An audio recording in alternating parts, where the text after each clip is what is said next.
seniors. We had such a great time together freshman year.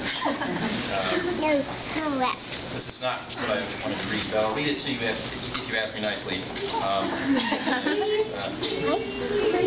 So what I really want to read to you, the main thing I want to read to you is that little-known, long-lost work, Homer's The Idiot. Laugh, muse, and sing for me of a kill-em-all, the insignificant, beloved of the gods.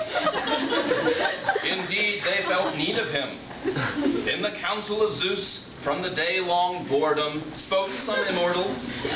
Zeus, Father, we suffer intolerably this gray Saturday evening. Give to us entertainment, something bringing joy to the heart and laughter to the lips. Then answered Zeus, son of Cronos, you speak well and rightly of this day. Who can suggest an amusement fit for the gods? Then answered Athena, of the laughing eyes. See a kill-em-all, most pathetic of all men, but beloved of the gods on the broad plain. Let us suggest to him his fate and watch him. To this the immortals gave consent. Thus did Athena come to a kill-em-all in his tent, as he prepared to battle the grain-growing Dunfors. Coming as a bolt of the Olympian, or as an eagle high-flying falls on the hot-footed rabbit, so coming she appeared at the elbow of a kill-em-all. What the Helen!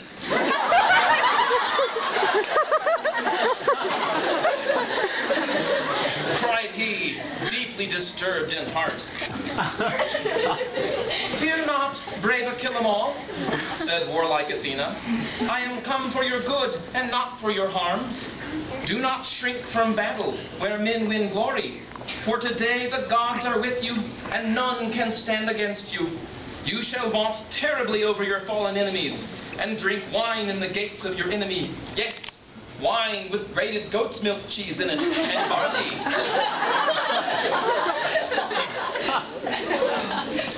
Then the warrior was alone to ponder his fate. Heck, he complained, I hate goat milk's cheese. He called his maidservant, calling, prepare a wineskin for me today. I will not drink any other wine. So he thought to defy the fates. Fool! Little did he know what the gods prepared for him through his maidservant. Then on the two-colored field met the sons of Greece and the soldiers of Dunfor in battle. The spears of Greece were as so many heads of grain, the shields as so many suns, so they reflected the sun, and their steps as thunder in succession. Then many men were killed in a gruesome fashion.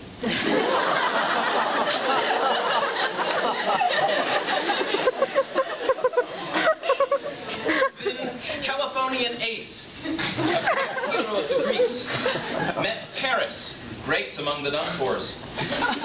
One was in a white field of grain, another in a brown square of grain. Balancing his far-shadowing spear in his hand, Ace hurled it into the perfect circle of Paris, son of Plasteroff the mighty, and Agun the beautiful.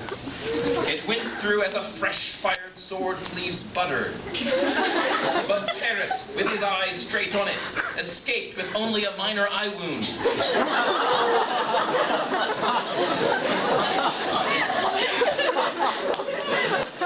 Again, the pillar of the Greeks, Ace, son of Telephon, attacked Paris of the kinky hair. But this time, with his sword. Apollo noticed from afar the attack of high-screaming Ace and spoke to Athena. Look you how Ace, the son of Telephon, bears down on plaster of Paris, the godlike. It is fated that Paris shall found a beauty parlor in Athens. We cannot let the great Ace defy the fates. Then Athena spoke, the triathlete. You have spoken truly. Let us go and defend Paris, lest Ace defy the fates. So the two immortals joined the battle of mortals, standing against the Telephonian Ace in the form of done-for soldiers. Wielding his sword above his head, Ace struck the shield of Athena, and all the armor was shaken on her body. "Stop, you idiot!" cried Apollo, and struck him upside the head, and tossed him back to his square. Rising, Ace of the iron jaw crossed into the brown square once more. Then the first fate, looking down on the many checkered field, spoke sharply to the second fate. No, you can't do that. Those guys can only kill diagonally."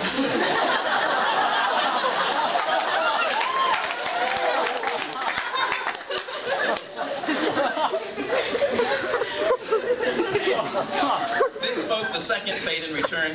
"Oh yeah, I use my rook." Then Achillemall the Pitiful noticed the struggle of Telephonian Ace and joined the battle, running with his sword dragging the ground. His armor thundered terribly about him because it was too big, and his plume fell over his eyes. He stumbled into the square of Paris and tripped over his sword. Paris, high-vaunting, spoke, "Now, most wretched of all heroes, you whom the gods love, die as you deserved from birth." So speaking, he balanced his far-reaching spear in his hand. But Hera tied together the shoelaces of Paris, and he fell as he threw. Like an oak tree on the mountains, or a pine in the forest, the workmen saw at day and night, or the beavers bite with their gnawing teeth, or Zeus breaks with the terrible lightning so that it falls crashing to the ground with all the limbs about it, so fell Paris, son of Agon. Now might Ace of the terrible sword have ended him, had not Apollo taken Paris from the battle and set him down on the edge of the board. And fate came close to Achillemall. Then many men were killed in a gruesome fashion. Achillemall slaked his thirst with the gore of battle, always stumbling here and there. So he was doing when he saw Diameter, breaker of horses, coming from where the fighting was thickest. His horse was broken.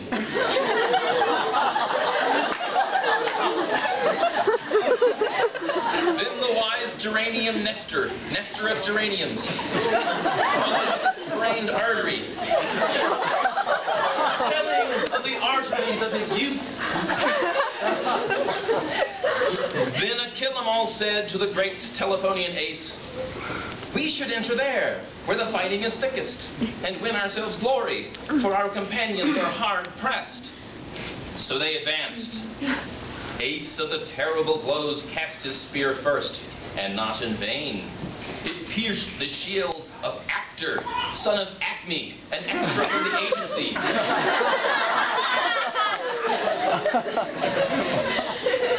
He fell, clutching his eye with one hand, and with both hands on his leg.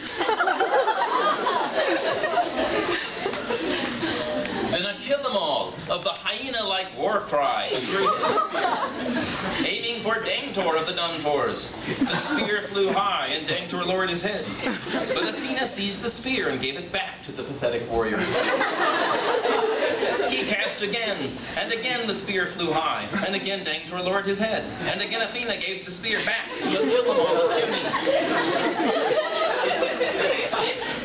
A last time he cast, and a last time the spear flew high, and a last time Dangtor lowered his head, but Athena caused his head to strike his own shield, and he fell at the feet of Achillemall.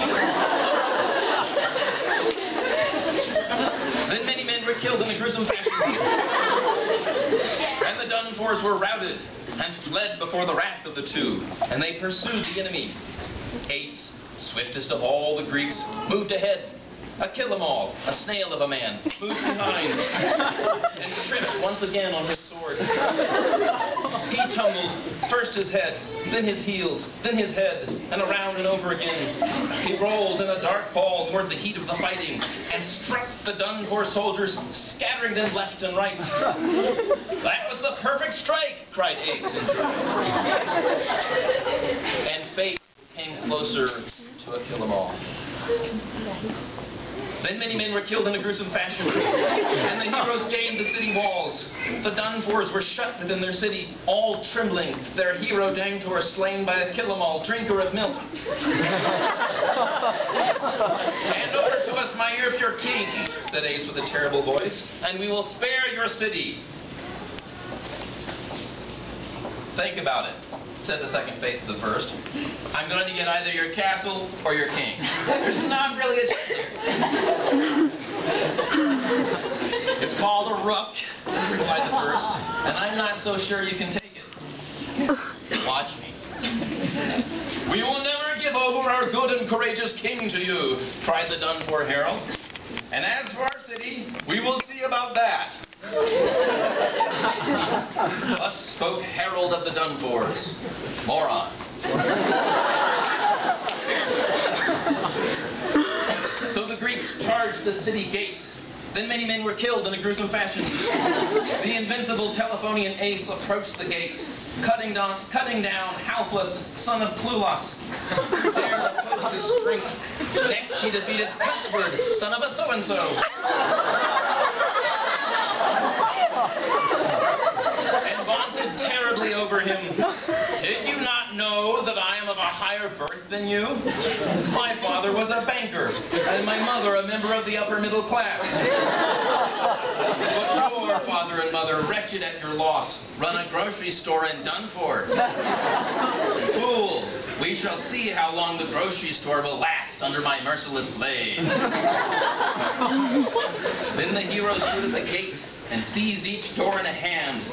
And then might Ace have crushed the gate under his invincible hands and won glory for himself, had not Hera the cow-eyed prevented him. "Look you," she said to Apollo, "Ace is going to conquer the city now, when a kill-em-all is fated to win glory. We must not let Ace defy the fates." "You speak truly," replied warlike Apollo. "He must not defy the fates." So the two entered battle, immortals among mortals. Seizing the son of Telephon from behind, they cast him out of the battle back to his tents, where he landed in great confusion. "I see that I strive with the gods," he said. "Cheaters."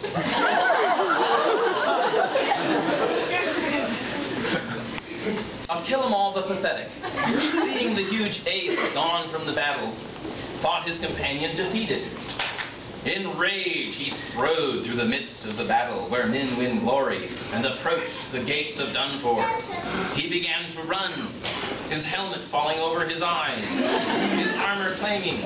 Then he tripped upon his sword and fell and stumbled against the gates of Dunfor.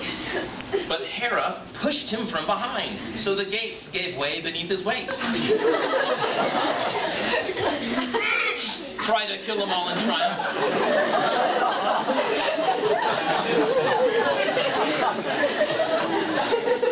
The Greek soldiers entered the city, each with a sack in his hand. "Fate in 3, said the second fate. And the battle was soon finished, and the city sacked. And fate stood over a kill-em-all. The Greeks, and the Telephite among them, found a kill-em-all face down in the gates. His helmet was molded to his face. His face was impressed into the gates, and the mighty gates were deep in the ground. So they freed him from the gates, and all vaunted terribly over the fallen city. The wine was poured round about, wine with goat's milk, cheese, yes, and barley. And all poured out their libations to the gods. But a kill-em-all of the gate war cry refused what was offered him. "No," he replied, "I have my own." And he lifted his wineskin to his lips, drinking deeply, but suddenly spitting it forth on the ground.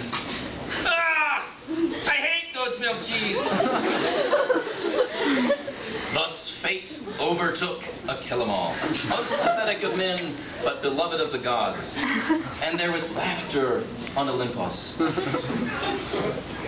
Suddenly, the earth turned sideways, and all the Greeks fell to the North Pole, and there were fires, earthquakes, and floods.